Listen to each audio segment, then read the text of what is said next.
Hello and welcome back. In this video, we're going to learn how to redirect output in Jenkins.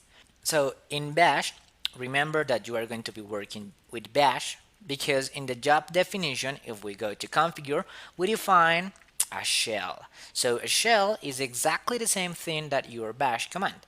Please again remember that we are within the container. So if you are not within the container, go ahead and jump into the container with this command. Cool. So now in Bash we can use variables. So a variable is nothing else like name and for example my name, Ricardo. Cool. So if I now do an echo for name, I will have this value here. We want our shell to say hello Ricardo, the date and time is the output of the date command. How do we do this? Pretty simple. We do an echo and we say for example the variable with a dollar sign in here, which is the variable that we define up here, name. So we say hello to the name and then we say the current, let's say current date and time is the output of the date command. Pretty cool, isn't it? So we already knew how to do this, but this is something new, using variables in Bash. Okay, nice. If we copy and paste this for our Jenkins job, this is going to look exactly the same thing. Oh, but probably this is going to fail here because the variable doesn't exist. So we need to define the variable up here, saying name equals to Ricardo. Cool. So as you can see, this is exactly the same content that we wrote on our terminal. So if you want to test a Jenkins job before running the job itself, you can copy and paste the commands to your terminal normally. Okay, so let's save this and let's execute this job. So we click on build now and we are going to see what happened. So if we head to the build history, to the last execution console output, we're going to see the output that we were expecting. So it says hello Ricardo, current date and time is the output of the date command. Pretty cool. But now what happens if we want to redirect that data into a file? So how do we do this? That's pretty simple.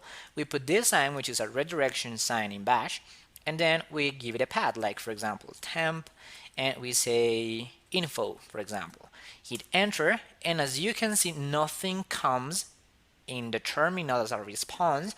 But if we take a look on this file, cat/temp/info, we're gonna see the content within the file itself. So this is pretty cool, and we're gonna do this from Jenkins. So let's remove the file that we just created, and if we do a cat to this file, the file is no longer available because we already deleted it. So now let's copy this command for the shell in here. So let's click on configure.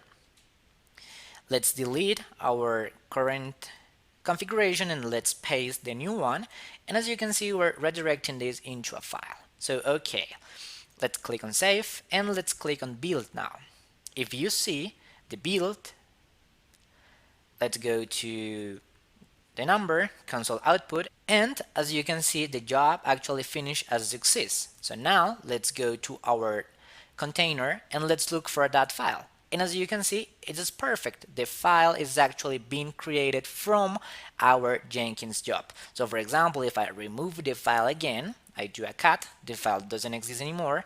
But if I build now the job once again, it's going to be marked as succeeded. And if we open the console output, it says success. And if we take a look on the file already exists because the job created it. And this is the important part that I wanted to tell you. As we're using Docker to host the service, all of the files that we created are going to be saved within the container. So if we go out of the container and we look on cat temp info, we don't have that file because it's a completely different file system. But if we go within the container, then we have the file. That's cool. And remember that your Jenkins container is a completely isolated process with its own operating system and Linux distribution. So that's why you can't see the file on your host. But don't worry, to solve that, if you want to share files with your host, you can use volumes. We're going to see that later, but don't worry. For now, just keep in mind that the files that you are creating are being created within the container. And if you go outside of the container, you are not going to find those files. So this is it for this video. See you in the next lesson.